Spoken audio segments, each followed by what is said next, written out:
What standards does a professional fiduciary have to meet in California in order to be licensed? So how many trusts do you need to manage before you're subject to these requirements? So I'll take those in reverse order. So the number is 3. Okay. So what I refer to as 3 is that if you are an individual and you're managing 3 trusts for non-family members, then you're required to be licensed at that point for 3 or more. So then you should go out and look at the Department of Consumer Affairs website to see what the parameters are for, as it were, getting under control and becoming properly licensed.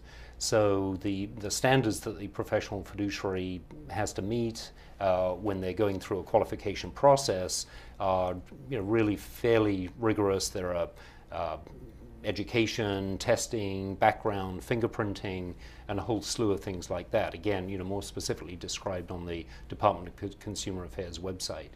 One of the issues behind all of that is with regard to the family members that may cross over. So there are exemption areas.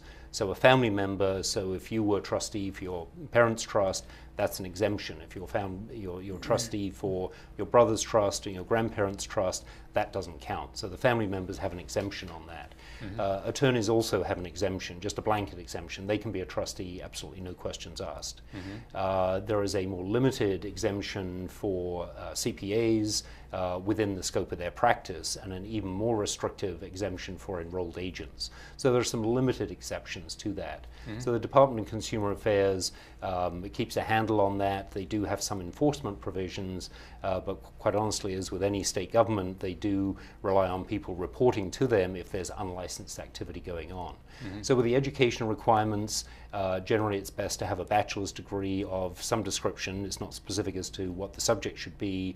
You're required to have 30 hours of education within fiduciary subjects. So this would be on the investment side, on the legal side, on the conservatorship side. So building a list of 30 hours of education. Then there are the background checks, the fingerprinting checks, and then after all of those have been completed, then the individual is able to take their test as a fiduciary. So that's again a test that's administered, and it's got a relatively simplistic pass rate, but again it's a minimum core standard.